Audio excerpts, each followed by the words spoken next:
Sainteté un jour, sainteté pour toujours. Aujourd'hui, l'Évangile nous plonge dans une scène puissante.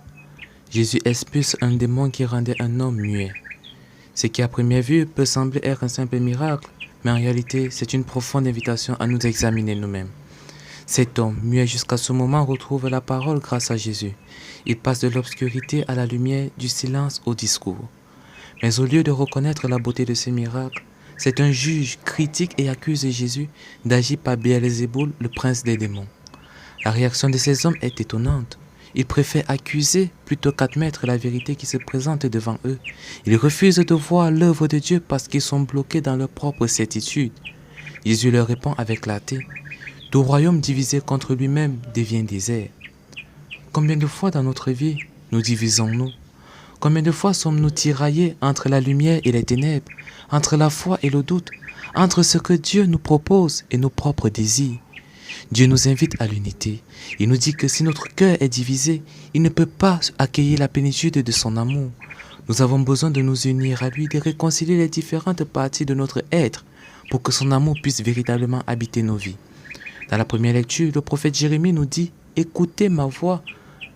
Dieu nous parle, mais l'écoutons-nous vraiment? Sommes-nous prêts à entendre sa voix qui se fait souvent discrète dans le silence de notre cœur, loin des bruits du monde? Le carême est un temps privilégié pour revenir à l'essentiel, pour retrouver une écoute attentive de Dieu.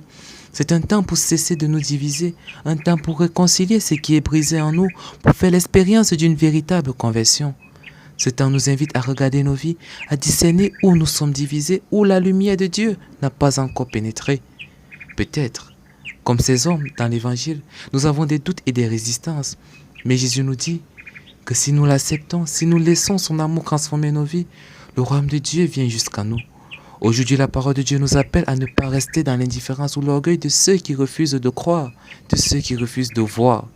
Elle nous invite à guérir de nos divisions intérieures et à permettre au Christ de régner pleinement dans notre cœur. Car si nous voulons, comme cet homme muet, retrouver notre voix, nous devons avant tout laisser Dieu toucher nos cœurs, guérir nos blessures et nous rendre capables de vivre dans la vérité et l'amour. En ce temps de carême, renouvelons notre foi, ouvrons nos cœurs et laissons le royaume de Dieu envahir tout notre être. Qu'il n'y ait plus de division en nous, mais une unité profonde fondée sur l'amour du Christ. Sainteté un jour, sainteté pour toujours.